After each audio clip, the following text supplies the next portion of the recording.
Nu är han alltså den judiska statens president och på söndag så kommer han till Sverige på det första israeliska statsbesöket i vårt land. I Sverige kommer han att möta samma kluvna inställning till Israel som i andra västeuropeiska länder. Samma känsla av att det är både nödvändigt och rättfärdigt att Israel får leva bakom säkra och erkända gränser, men också samma stigande oro för hur en demokratisk stat ska kunna fortsätta att bevara sin demokrati om den också fortsätter att ockupera främmande territorium årtionde efter årtionde som Israel gör. Och Chaim Herzog kommer att vädja om förståelse i Sverige.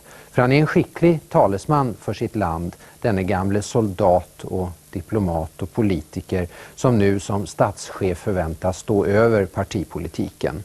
Magasinets utsända har träffat honom i Jerusalem.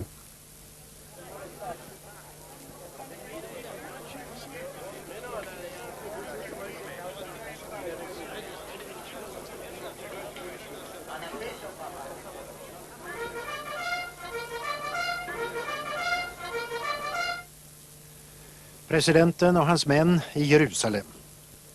Det här är ett av dagens många offentliga uppdrag, ett andra världskrigsjubileum.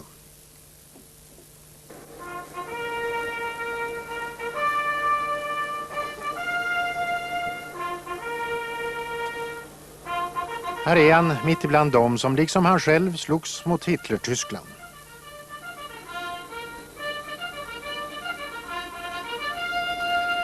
Chaim Herzog i den brittiska armén, flertalet av de här gamla männen och kvinnorna i den ryska.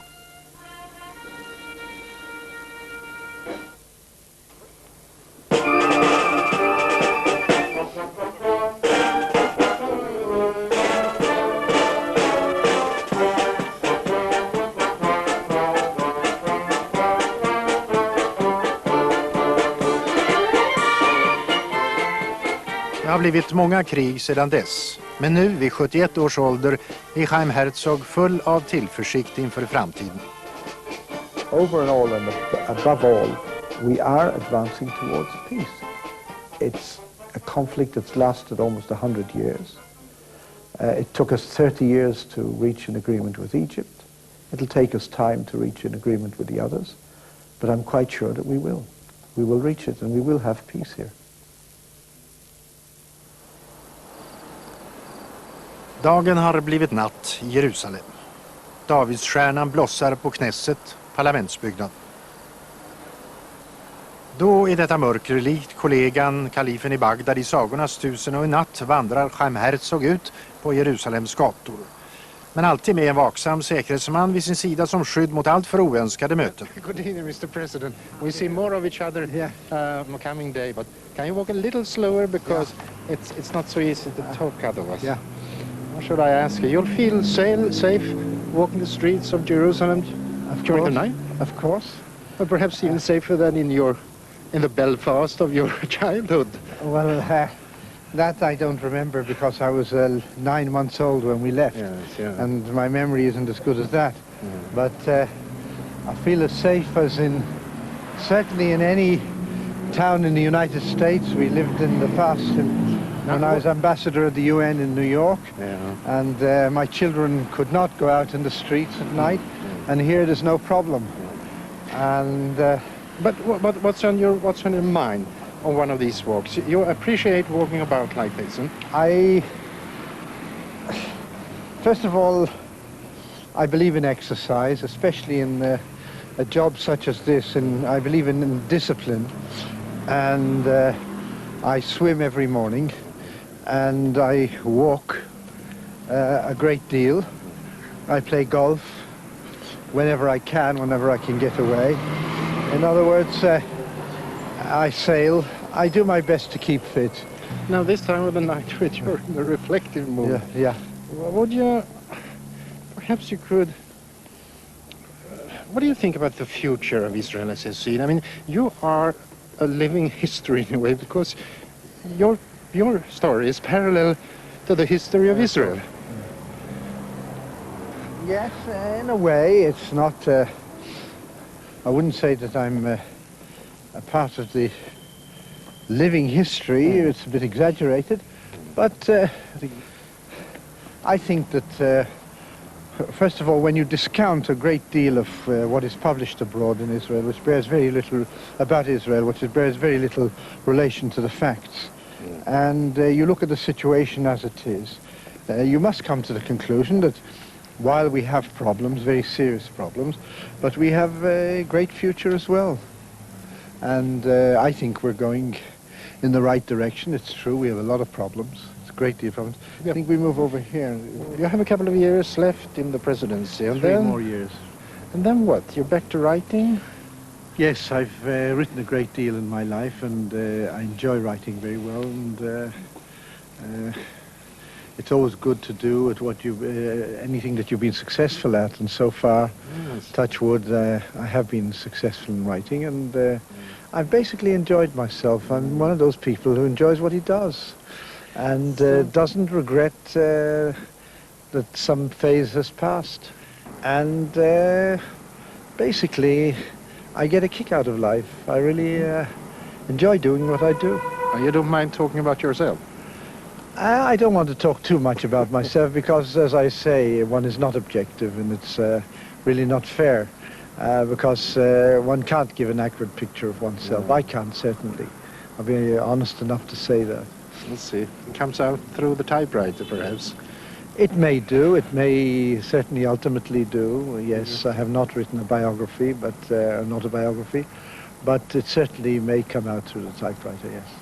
En självbiografi som då får börja i Belfast i Nordirland när han föddes 1918, fortsätta i Dublin där fadern var chefsrabbin och som via Cambridge och andra världskrigets Europa går över i ett livslångt engagemang för den nya staten Israel. Vid dennas födelse 1948 assisterade den 30-årige Chaim Herzog som den nya statens underrättelsechef. Han gör också en civil karriär som advokat och affärsman, en diplomatisk och en militär och en bitter karriär som upptecknare av historien i krig och i fred. Och så är han också sitt lands FN-ambassadör här i New York under de opinionsmässigt svåra åren då han i världsförsamlingen fick försvara Israel mot kritik för förtryck och omedgörlighet. Det här exemplet som är från den 10 november 1975, ja just det är samma datum som kristallnatten 1938, det har blivit klassiskt. For us, the Jewish people, this resolution based on hatred, falsehood and arrogance is devoid of any moral or legal value. For us, the Jewish people, this is no more than a piece of paper and we shall treat it as such. Thank you, Mr. President. Svängarna ut i det privata näringslivet har inte varit mindre framgångsrika, men allt som han har gjort har oftast varit knutet till den judiska gemenskapen och den sionistiska tanken. This is the sculpture of Theodor Herzl, who was the founder of modern Zionism. And at the first Zionist Congress, which he convened at the end of the last century in Basel, he wrote after it, "In Basel I have created the Jewish state. I would be ashamed to say so today because people will laugh at me, but in 50 years' time it will be true." And exactly in 50 years after that statement, the state was established. And he said that if we wish it, it doesn't have to be a legend. That's right.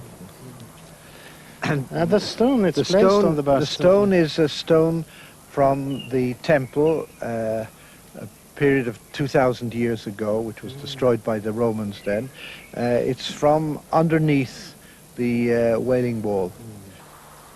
5 presidenters byster finns här i Chaim Herzogs trädgård. Själv är han president nummer 6.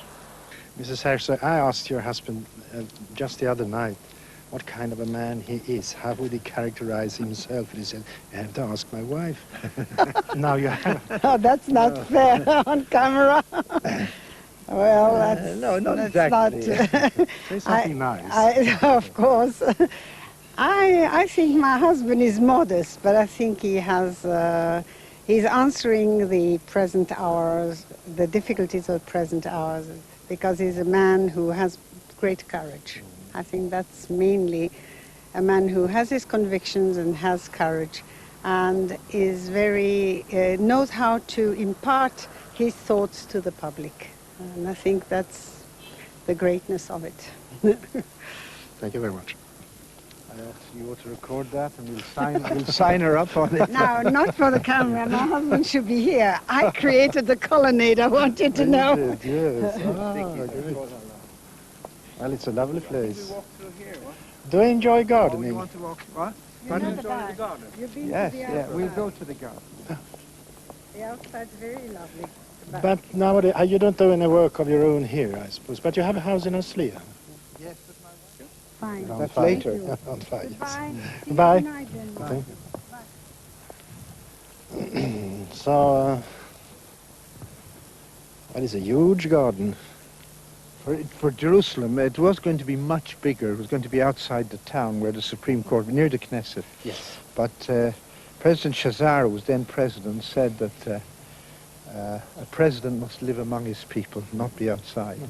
And so he insisted that they find a place, the biggest place they could find in the city of Jerusalem, not hampered by buildings, was this. And he made them, it was a hill, and he made them cut down the hill so that it not be above the people. And he had his strong views on. En tidig frukost helt privat innan den offentliga dagen börjar. En presidents liv är fyllt av plikter och representationer. Hans uppgift är främst att vara symbol och samlande gestalt. Och ungefär som en kung som vår egen så har han inte så mycket makt och förmodas inte heller ha för starka åsikter. Det ankommer på honom att utse regeringsbildare. Han ensam har makten att benåda. Han utnämner diplomater och domare, men landets kurs, den stakar politikerna ut. Apart from these formal, and of course he represents the state abroad vis-a-vis foreign heads of state and receives foreign heads of state. But apart from that, I would say that while the president does not have very considerable formal powers, he has very, very great authority, far more than I ever imagined before I took office. And that authority has grown in recent years because of the political situation in the country, which has gradually developed into a 50-50 situation. And when you have a country divided, as our country is today, politically, very naturally and certainly automatically, both sides tend to turn to some body that has authority, and namely the president.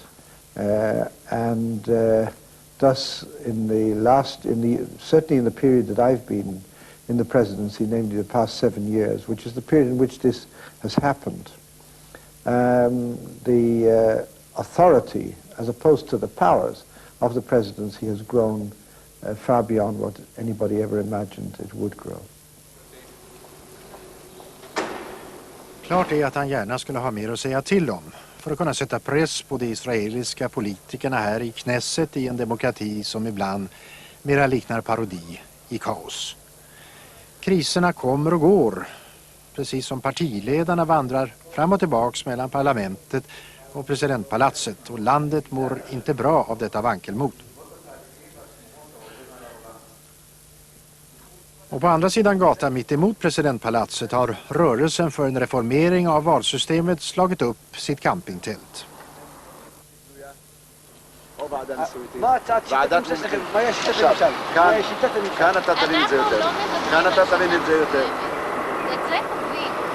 Folk är upprörda och de väms över köpslåendet om röster och favörer som äger rum i Knesset. Och därför så är presidenten den första att ställa sig bakom kraven på ett nytt valsystem som berövar särintressena möjligheten att utnyttja folkförsamlingen för sina egna syften.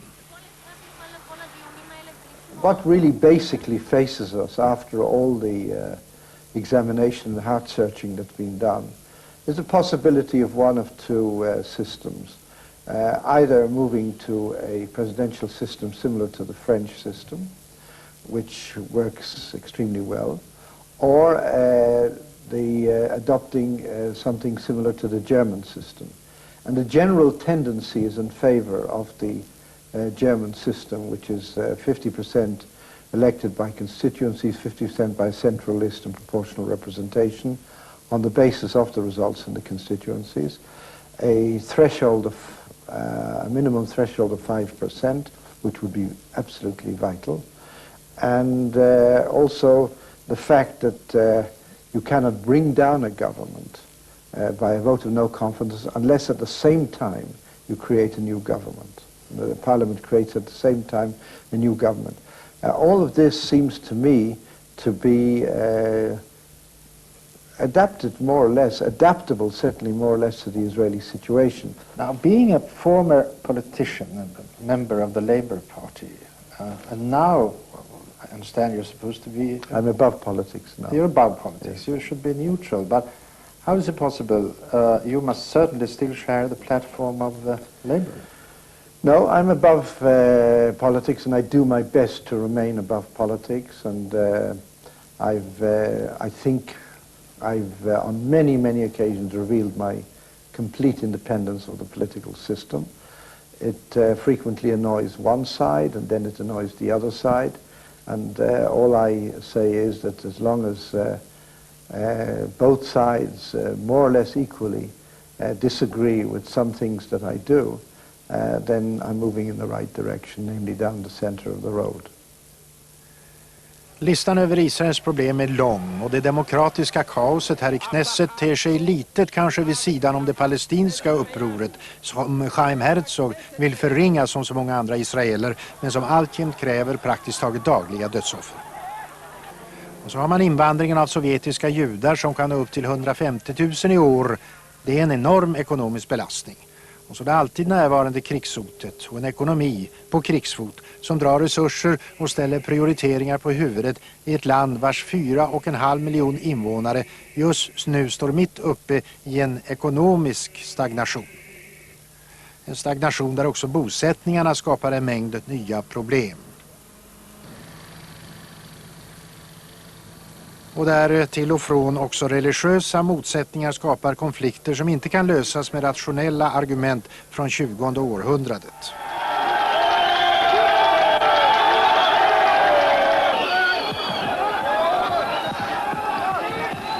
Man ser president Herzog som Israels största problem idag.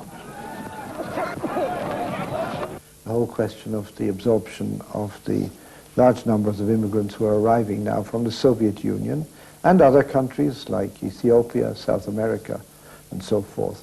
That's a major task today because it's reached... What is it, 600,000 Soviet Jews? No, we've... Not this year, but... In this year, I think they've announced something like 30,000 so far, and the past year was 25, so we've already reached 55. If you add on Ethiopian Jewry, which has been coming out, which has come out and been coming out over the years, and certain increase from South America and so forth, we're reaching appreciable numbers, and the situation behind what was the Iron Curtain, certainly in the Soviet Union today, is not a very happy one, certainly not for the Jewish population, and all sorts of signs of recurring anti-Semitism and so forth. And I would hope that a large proportion of Soviet Jewry will yet come to Israel. Where would they all live? As you know, there's a growing criticism in the States, for example, against the settlement in the occupied areas. This settlement in the occupied in the administered areas, or occupied areas as you call them, is a canard. It bears no relation to reality. It's completely unrealistic even to talk about it because there are no plants, there are no factories, there's no place to give them jobs, and there's very little housing there. No, they are concentrating, this is one of our problems, in the built-up, developed areas of the country, in the big cities, when really our policy should be today to populate, for instance, the south, the Negev. 60% of our total space in the country, which is the Negev desert, has only 7% of our population today. And there's plenty of room there for development. The same is true of the Galilee in the north. And I think I see in the future the main thrust of construction that will begin in a massive way now will be in the Negev in the south and in the north. It is important to world opinion, and you will most certainly meet those questions again when you get to Sweden. Well, I've no doubt that I'll meet them when I get to Sweden, because Sweden is part of the world outside Israel, and I'm sure the picture there is somewhat distorted, as it is everywhere else, and it's not the fault of the Swedish media. But as I say, now I think of it, there were in 1989, of the total, out of a total of about 25 to 30,000 that came in, there were 68 who opted to settle in territories primarily because they had family there. And if I'm not mistaken, now if you add that onto the figure I gave you, you've got somewhere slightly above 200. That's out of a total that has approached something in the region of 100,000. So again, we're talking about something really unimportant. And what you're saying, in fact, what you're assuring me of is that the immigrants that now come will be settled within the borders of Israel. Another thing very difficult for people abroad to understand is that we're a free country. We're a very democratic country. As I said before, we may be perhaps too democratic, and that's why we've got problems now with our system of government. And we have adopted a policy of not telling people where to go and live. They're free, exactly, I'm sure, as in Sweden, where every citizen, every person who comes in can choose where he wants to live. The fact is that there's no government policy on this issue. Varken i Sverige eller i Israel så har man glömt utrikesminister Sten Anderssons resa dit för knappt 2 år sedan och hans reaktion efter ett besök på ett palestinskt sjukhus. Detta är förjävligt. Och Sveriges ståndpunkt i den palestinska frågan har inte ändrats sedan dess. Jag kan inte se att Israel har en chans att överleva till slut om man inte löser det, medverkar till att lösa det palestinska problemet på ett vettigt sätt. Jag erinrar mig vad Ben-Gurion sa 67, och han var klokare kanske än vad vi då begrep. Han sa att vi måste släppa de ockuperade områdena för att inte Israel ska hamna i en situation där till slut vår egen överlevnad står på spel. Sweden is a democracy, and we're a democracy. We don't have to agree. I see even countries closer to each other, take Britain and some countries of the European community. They don't agree on everything. We certainly don't have to agree with you on everything in your policy, and you certainly don't have to agree with us on everything. But it's very important that we can talk about it. Mr. Andersson has visited us on a number of occasions. He's expressed himself on the issues, and I think it's only healthy that there are exchanges of visits and exchanges of opinions. Chaim Herzog väjer undan, och det är kanske just vad som förväntas av en president, att han är försonlig, resonabel, rent av förbindlig. Han tycker annars att det mesta går Israels väg just nu. Idag talar man inte längre om krig utan om fred. The prevalent discussion relating to the Israel-Arab conflict in the Middle East is one of discussions, of negotiations, not of war. There's been a major change in the Middle East, and unless you live here, you couldn't understand. It's impossible for people abroad to understand. You have to realize that 13 years ago, we were cut off from the Arab world. We were hermetically sealed in. Today, you have the Israeli flag flying over an Israeli embassy in Cairo, which is again the capital of the Arab world, with extreme countries like Syria, re-establishing diplomatic relations in a capital in which an Arab capital in which the Israeli flag flies today. Så farorna ter sig idag inte överväldigande. PLO slits sönder inifrån, säger Herzog. Och Saddam Hussein, Iraks starke man, är en galning. Men det är Syrien, Iran och Saudiarabien han hotar och inte Israel. Detta är Chaim Herzogs omdöme.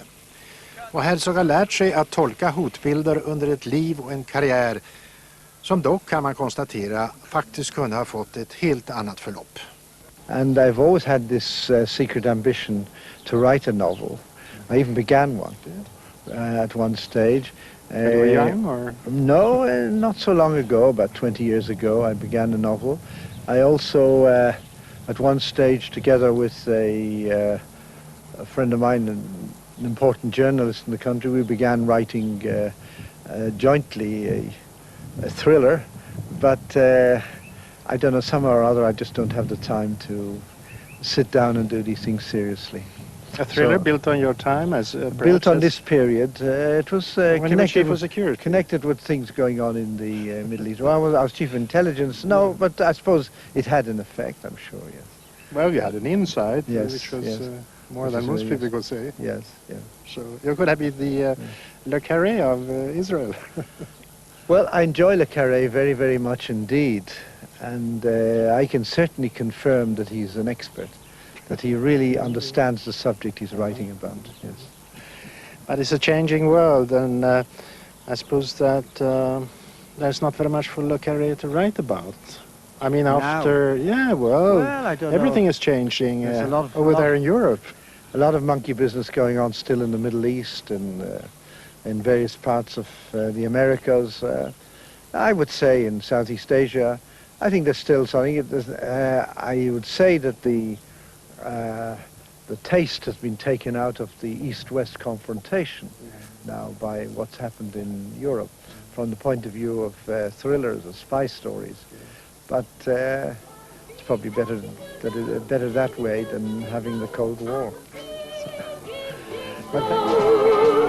We'll meet again, don't know where, don't know when, but I know we'll meet again some sunny day.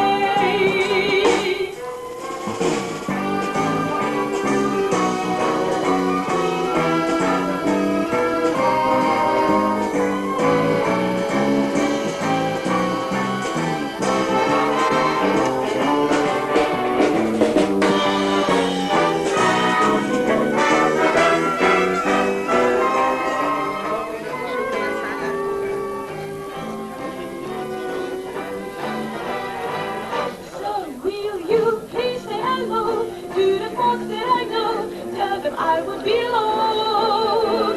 They'll be happy to know. They'll be pleased when they know I was